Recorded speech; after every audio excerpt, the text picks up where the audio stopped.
Okay, तो देखें इसमें सबसे स्टार्ट करते हैं तो पहला आता है पॉइंट। पहला पॉइंट ही क्या आता है? पॉइंट।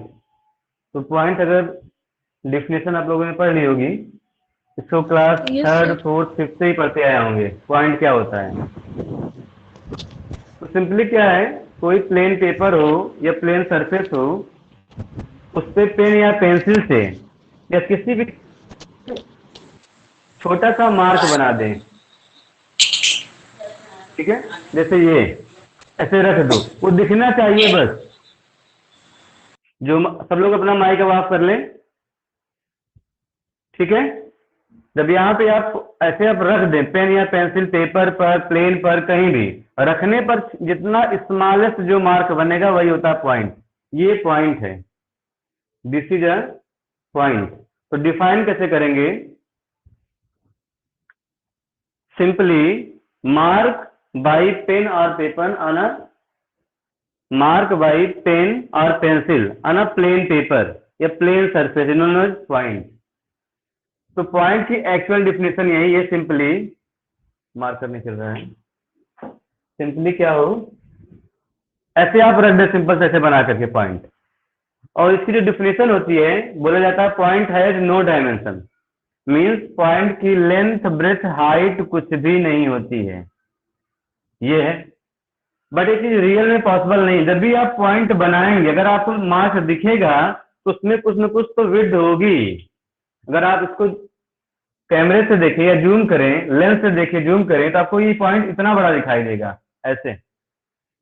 तो ये पॉसिबल एक्चुअल में नहीं है कि इसका लेंथ ब्रेथ हाइट ना हो, बट हमें ये मान के चलना होता है कि पॉइंट हैज नो डायमेंशन, इसकी लेंथ ब्रेथ हाइट नहीं होती है। बट एक्चुअल में क्या है, सिंपल एक डॉट होता है, डॉट बस। और मान के चलेंगे इसमें ना तो लेंथ है, ना तो ब्रेथ है, ना तो हाइट है, बस हमें दिखता है वही डॉट है, पॉइंट है। पॉइंट की डिफिनेशन है ऐसे ही। फिर बात करते हैं पॉइंट के बाद लाइन। फटाफट देखते हो कि आप लोग कल पढ़ चुके थे, बस रिवाइज कर रहा हूं मैं। लाइन, तो लाइन की बात करें, इसे बोला जाता है endless length. Endless length means ऐसे कोई लेंथ आप खींच दो, उसका इंड ना हो। ठीक है, कोई इंड ना हो, ये क्या होती है? लाइन।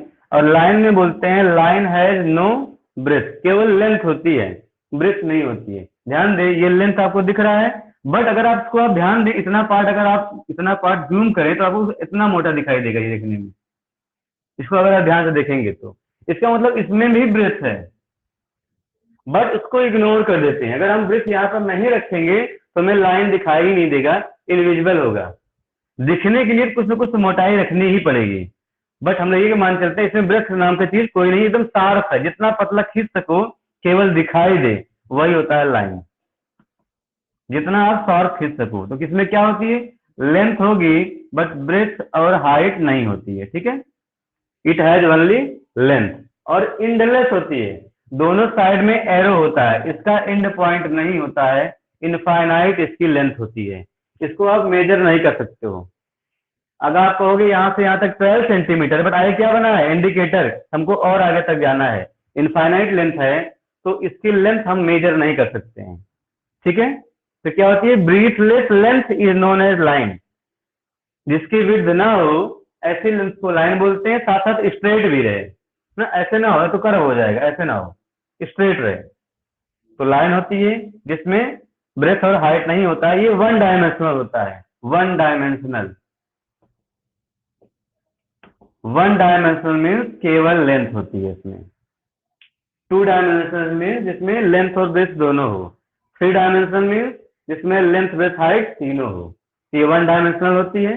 ठीक है, बट एक्चुअल में बात करें तो यहाँ पे इतना शार्प खींचते हैं जिससे हमें ब्रेथ ना दिखाई दे, बस लाइन। अब लाइन के ही दो पार्ट और होते हैं। अगर मैं लाइन सेगमेंट की बात करूं, लाइन सेगमेंट, तो इसी का एक पार्ट ले लो, जैसे मैं यहाँ से कट कर दूं, ये पार्ट ए बी, ये होता है line segment. It means a part of a line, a piece of a line is known as line segment and it has two end points. देखिए इसके end point होंगे, इसके इन पॉइंट्स होंगे and you can measure the length of line segment. Line segment के length को आप major कर सकते हैं।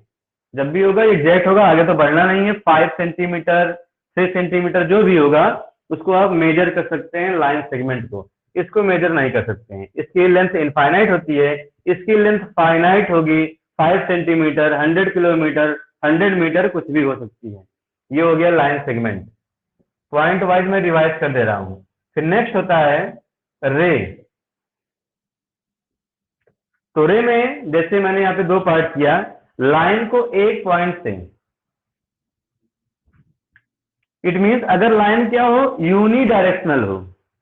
If a line is unidirectional means एक ही डायरेक्शन में लाइन ग्रोथ कर रही हो, बढ़ रही हो, तो उसे बोल देंगे रे। से क्या बोल देंगे, रे। It means it has one and point, इसका एक एंड पॉइंट होगा और दूसरा क्या होगा, इनफाइनाइट तक जाएगा। किधर भी हो सकता है, इस साइड में, ऊपर नीचे, कहीं भी। इसका मतलब है a line which has a and point, कोई लाइन हो जिसका एक एंड पॉइंट हो जाए, मीन्स एक साइड एरो मत लगाओ तो क्या बन जाएगा, वो रे। और इसकी भी लेंथ आप मेजर नहीं कर सकते हो कि कितनी लंबी है, बिकॉज एक साइड में तो बढ़ती ही जा रही है, इसको भी हम लोग मेजर नहीं कर सकते हैं। रे को भी, इसकी भी लेंथ मेजर नहीं कर सकते हैं। तो पॉइंट, लाइन, लाइन सेगमेंट, रे समझना जरूरी है, क्योंकि ज्योमेट्री ही सबसे डिफिकल्ट ब्रांच है मैथमेटिक्स की।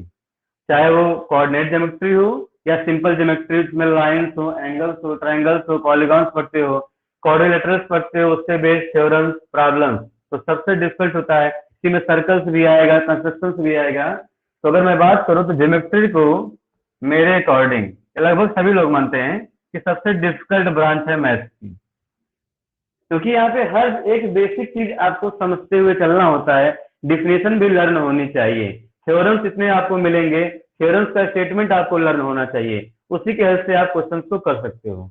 तो सबसे डिफिकल्ट ब्रांच ज्योमेट्री ही होती है मैथमेटिक्स की, किसी भी क्लास का हो, 9th 10th 11th 12th भी। ज्योमेट्री में दोनों आता है, कोऑर्डिनेट ज्योमेट्री भी, सिंपल जो आप लोग पढ़ते हो ज्योमेट्री, ये भी, इसमें लाइन्स, एंगल, ट्रायंगल्स पढ़ते हो।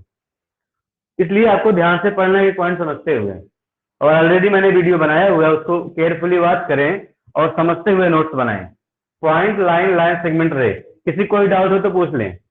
अब ऐसे एग्जाम में घुमा घुमा क्वेश्चन आपसे पूछ सकता है, ट्रू एंड फॉल्स में पूछ सकता है, मल्टीपल चॉइस में पूछ लेगा, इसी में से क्वेश्चन बना बना करके लिख देगा अ लाइन सेगमेंट हैज, फिर ऑप्शन दे देगा first 2 end point, second 1 end point, third no end point, fourth none of these. तो आपको क्वेश्चंस को, कॉन्सेप्ट को हर एंगल से समझना चाहिए। इसके बाद आती है एंगल क्या होता है, क्योंकि हम लोग पॉइंट समझ लिए, उसके बाद लाइन बन गया, लाइन के दो पार्ट हो गए, दो तरह के, और रे और लाइन सेगमेंट। फिर एंगल कैसे बनता है, तो चैप्टर के नेम ही क्या है, लाइन्स एंड एंगल्स। सारा कुछ क्या है, लाइन्स और एंगल्स का ही है। तो एंगल कैसे बनता है, मीन्स मान लो कोई ये रे हो, कोई रे क्या है, ओ ए है, रे क्या है, ओ ए। रे को ऐसे लिखते हैं, ठीक है। लाइन सेगमेंट को ऐसे लिखेंगे, ऊपर सिंपल से लाइन सेगमेंट बना देंगे, और लाइन को लिखते हैं ऐसे, लाइन के ऊपर लाइन बनाएंगे, सेगमेंट के ऊपर सेगमेंट बनाएंगे, रे के ऊपर रे बना देते हैं। बट हम लोग जनरली क्या करते हैं, इसको इग्नोर कर देते हैं, वैसे ही लिख देते हैं कि रे ओ ए है, ठीक है। ये हो गया अगर रे ओ ए है, और ये इसको बोलेंगे इनिशियल पोजीशन। मान लो यहाँ पे रे अभी रुकी हुई है, इनिशियल पोजीशन, ठीक है।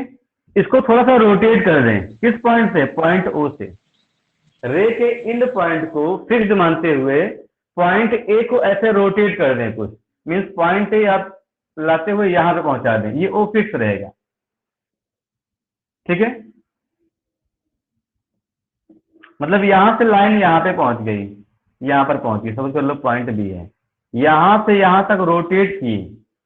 तो इसी जो रोटेशन होता है, इसी को मेजर कर लेना, ये क्या होता है, एंगल का मेजरमेंट। और जो यहाँ पे क्रिएट हुआ, means when initial line O A rotate taking O at fixed point to point B, then angle is created, तब एंगल बन जाता है। या सिंपली कहें, when from a point two rays originate, when from a point two rays originate, किसी एक point से दो रे निकल जाए तब भी एंगल बन जाता है। जैसे भी आप समझना चाहें, किसी एक पॉइंट से दो रे निकल जाए तो क्या बन जाएगा? एंगल। या एक रे क्या थोड़ा सा रोटेट कर जाए तब भी एंगल बन जाएगा। तो एंगल तो बन गया। एंगल को मेजर कैसे करते हैं? इसी रोटेशन का मेजरमेंट होता है। Measurement of rotation is known as measurement of angle. जैसे यहाँ पे 60 डिग्री मान लो बन गया, आप मेजर करेंगे। यहाँ पे बन गया 45 डिग्री। तो ऐसे जो है मेजर किया जाता है, मेजरमेंट। और लिखते कैसे हैं? अगर लिखना हो लिखते हैं मेजरमेंट ऑफ एंगल। सपोज कर लो ये है A O B, A O B is equal to 60 degree, ऐसे लिखा जाता है। आप लोग क्लास 6, 7, 8 में कहीं ना कहीं पढ़े हैं। M means measurement of this angle. A O B तो एक एंगल है, बट मेजर करने पे क्या है? 60 डिग्री। बट हम लोग यहाँ भी क्या करते हैं? इसको इग्नोर कर देते हैं, सिंपली ऐसे लिखते हैं A O B is equal to 60 degree. इसी चीज को हम लोग जनरलाइज कर दिए, सिंपली लिखते हैं, गलत नहीं माना जाएगा, ठीक है। बट इसका एक्चुअल मीनिंग यही होता है, measurement of angle A O B 60 degree. ये हो गया एंगल। सबको बात समझ में आ रही है? किसी भी एक पॉइंट से दो रे निकल जाएगी तो एंगल क्रिएट होगा, दोनों साइड में क्रिएट होगा। इधर भी एंगल बनेगा और इधर भी एंगल बनेगा, ऐसा नहीं कि एक साइड ही बनेगा। ये बात समझ में आई? एक बात और ध्यान दें, एंगल को जब भी मेजर करते हैं तो एंटी क्लॉकवाइज मेजर करते हैं। जैसे ये एंगल बना हुआ है तो ध्यान दें, एक एंगल नीचे भी बन रहा है, एक ऊपर भी बन रहा है। ये एंगल ऐसे मेजर करते हैं, एंटी क्लॉकवाइज, ठीक है। जो घड़ी की सुई चलती है उसकी उल्टी दिशा में, इसे बोलते हैं तब पॉजिटिव एंगल लेते हैं। अगर आप इधर से मेजर कर दिए तो वो नेगेटिव एंगल आप मेजर कर रहे हैं, नेगेटिव बोल देते हैं तब उसको। एंटी क्लॉकवाइज जब मेजर करेंगे एंगल को तो पॉजिटिव एंगल लिखा जाता है। अगर यहाँ से उल्टा मेजर कर दिए मीन्स क्लॉकवाइज तो उसे बोलेंगे नेगेटिव एंगल, ठीक है। जैसे सपोज कर लो हम लिखना चाहें एंगल, सपोज कर लो पॉइंट ये है ए, यहाँ पॉइंट बी है, यहाँ पॉइंट ओ है।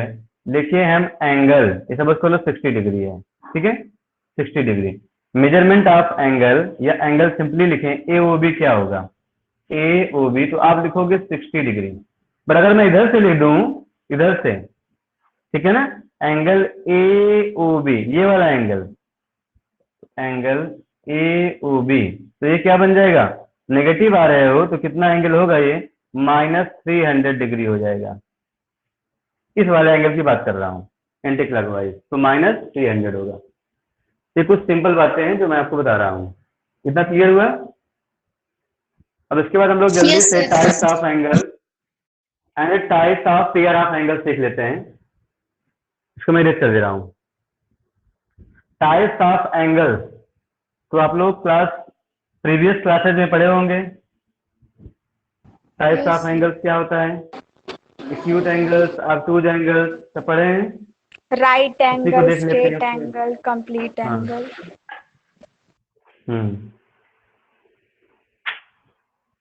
One minute. एक्यूट एंगल क्या होता है? सर जो एंगल 0 डिग्री से बड़ा होता है और 90 डिग्री से छोटा। वेरी गुड, इसे बोलेंगे एक्यूट एंगल।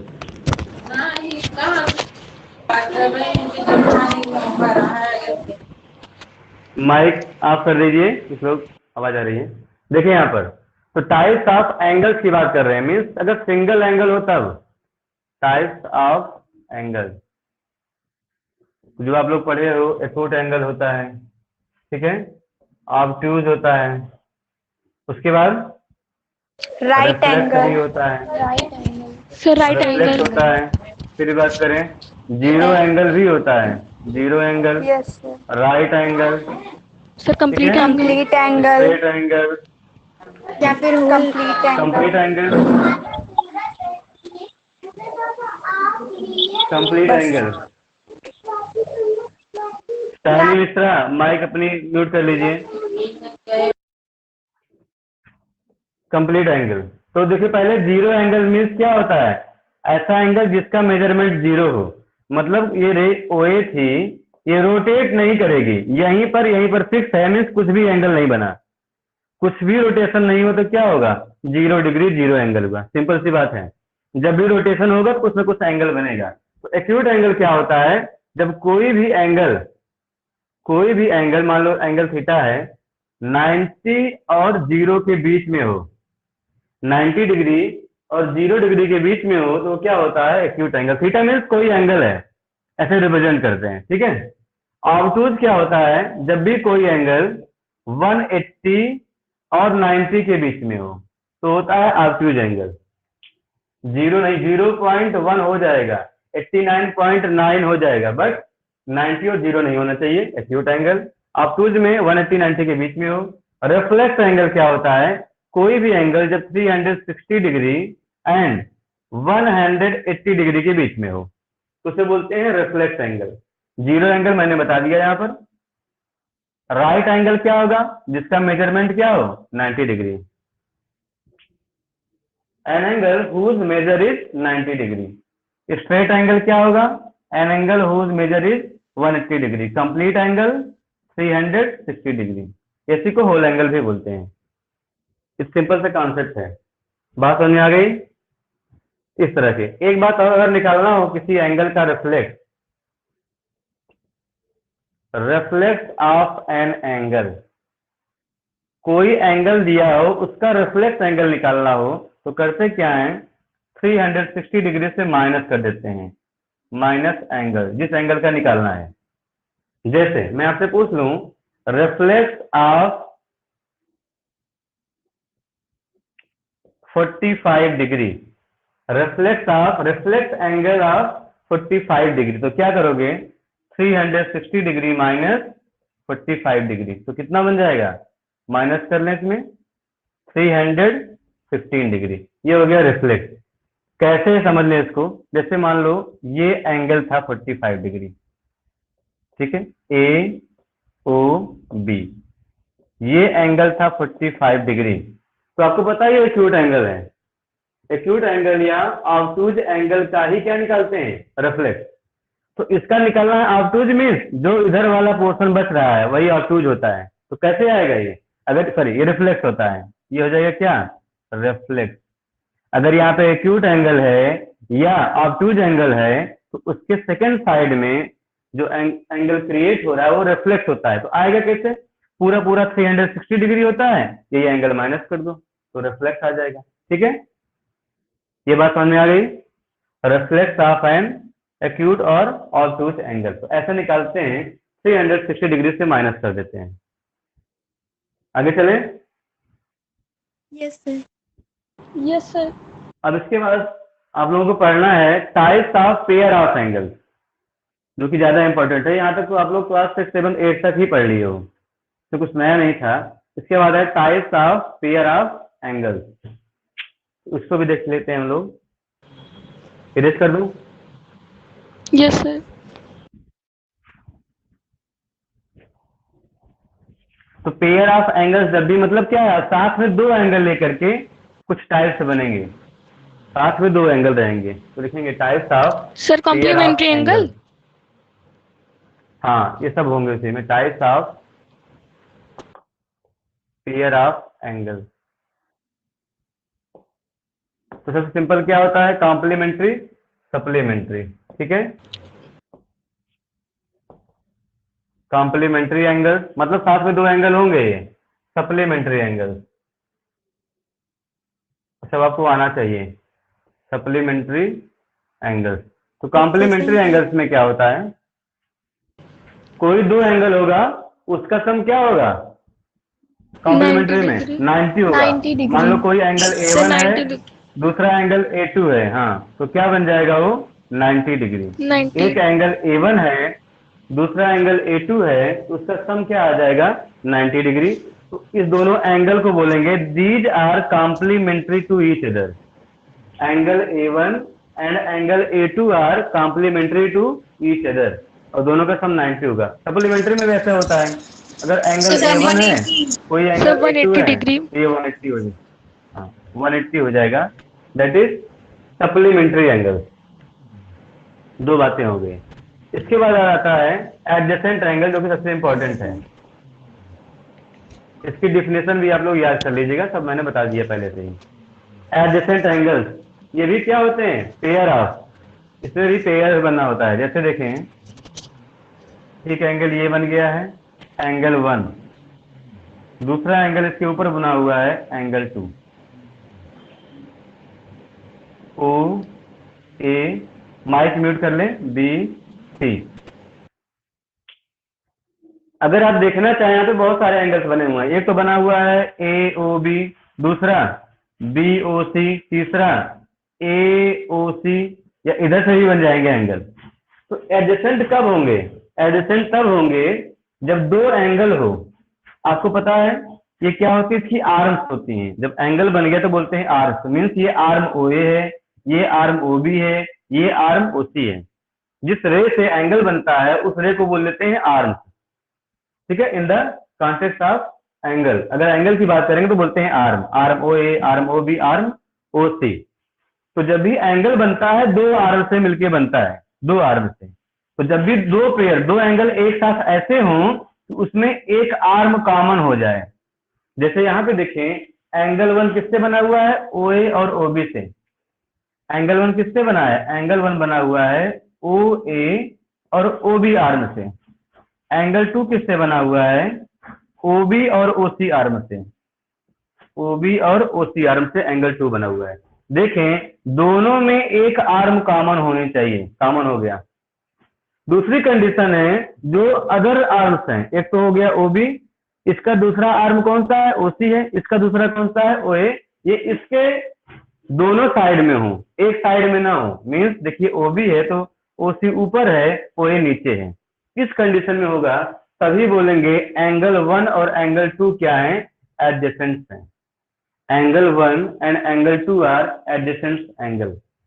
ये बात समझ में आई? जैसे मैं इस तरह से कह दूं, सपोज कर लो यहाँ पे एंगल 1 ये बन रहा है, ठीक है, और यहां से बना दो एंगल 2 इसको लेकर के।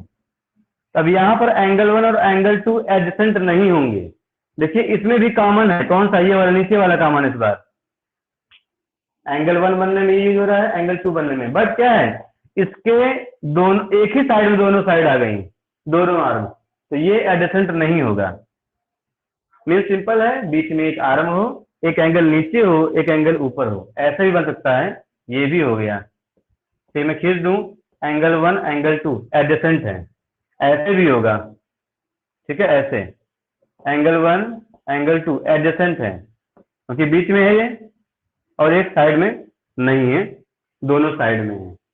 तो बीच में रे हो और दोनों साइड में एंगल बन रहा हो इस तरह से, तो बोलेंगे उसको एडजेसेंट एंगल। समझ में आ गया होगा? ठीक है, इरेज करें इसको।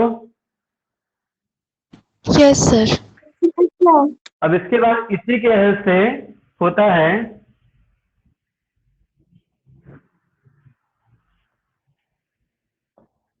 जैसे मान लो एडजेसेंट एंगल ये बन जाए, नीचे ये लाइन है, स्ट्रेट लाइन थी, ठीक है, स्ट्रेट लाइन पर ये दो एंगल बना हुआ हो, एंगल 1 और एंगल 2, एंगल 1 और एंगल 2। अब इस एंगल का एक और नाम पड़ जाता है, बताइए क्या नेम है? Linear pair. Linear pair of adjacent तो एंगल। है, हाँ वेरी गुड, ये एडजेसेंट तो है ही, बट साथ साथ क्या बन गए? एक लाइन पे दोनों आ गए। तो लीनियर पेयर मीन्स लाइन पर पेयर बना हुआ है एंगल का, बट एंगल वो कैसा होना चाहिए? एडजेसेंट, तभी बोलते हैं लीनियर पेयर। तो एडजेसेंट एंगल हो और दोनों का सम क्या हो जाए? 180 डिग्री।